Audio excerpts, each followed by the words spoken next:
ariko se ni gute twisanze ahantu wundi bameze nk'aho bari bafitanye ubucuti cyane, bari n'inshuti cyane, ahubwo wenda bakaba barashwanye ubu ngubu bakaba ari reka nguha amakuru, hari amakuru udafite. Clara ni wowe wa presidente, Clara ni wowe wa presidente ziriya mpanga kuri Sabe.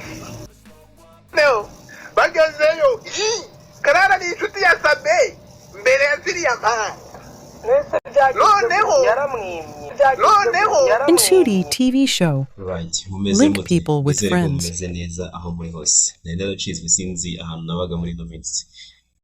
Sikunde byo nkabona harahiye ati agatondo basuje kandi mbahaye ikaze wakoze subscribe kuri Inshuti TV show. Ngende ko Inshuti nk'ibisanzwe witwa nde. Alright. Urakoze cyane. Reka nizere ko umeze neza kandi umunsi wawe wagenze neza aho uri hose. Tugiye kujya dukora ibiganiro muri iyi gahunda. Niba ubikunda urandika muri comment, kandi mutanabikunda andike muri comment tubwire icyo twakosora. Maze iminsi mbona ahantu hose harahiye kuma YouTube channel, sinzi ahantu nabaga, wagira ngo sinabaga mu gihugu wa sinzi ko nanditse mbona wa mugabo uzana abagore bakarira ibintu bimeze nabi. Urascrolling hano ukamanuka ukabona niyo gusa kuri za YouTube ya hahiye.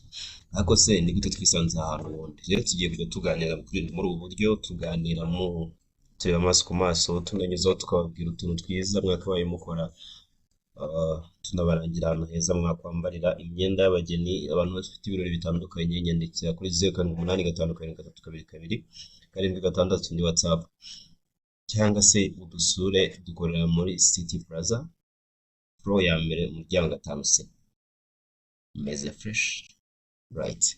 Hanyuma nimba wabikunze form tugiye kujya dukoramo, uze kwandika muri comment ko wayikunze. Ikindi nkwibutse ko nimba utarakora subscribe, iki nicyo giye kugira ngo uyikore, ujye ubana natwe amanywa na nijoro. Turagukunda cyane kandi byishimo byawe niyo ntego yacu. Tugiye kujya tuganira ku bintu bitandukanye, ni Rwanda Trends nk'ibisanzwe kuri Inshuti TV show. Umunsi ku munsi tuzajya tubana namwe, tubabwira tunasoma bimwe biri kugenda binyuraho mu myidagaduro, ibirori, inkuru ziba ziri kugenda zitrending. Ndimbati yavuze kuntu Sabe yamuhemukiye bikomeye nyuma yaho Sabe agaragaye yavunitse ari mu muhanda, ngo haje gushya we.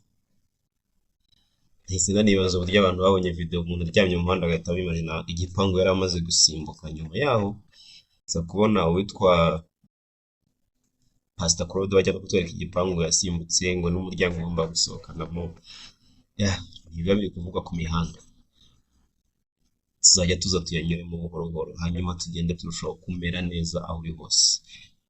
Ubuzima bumeze bute? Ubuzima buba bwiza nk'ibisanzwe bamwe na mugabo, kandi kanizere ko nimba butameze neza ejo ushobora kugenda neza kurushaho, kandi ushobora no kugenda nabi kurushaho. Bibiliya iravuga ngo Imana yaturemye igihe cyo kwishima, igihe cyo kubabara, igihe cyo guseka n'igihe cyo kurira. Rero njye nizera ko ubuzima bwose tuba tugomba kubunyuraho uko byagenda kose. Right. Mwibutsa gukomeza ukanda subscribe, ugasangiza video zacu kugira ngo zigere kure hashoboka, nuko dutangiye kandi nuko tuzakomeza, ndetse tuzakomeza kugenda duhindura umunsi ku munsi.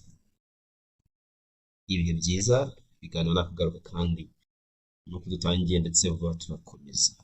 Inshuti TV show nk'ibisanzwe, link people with friends.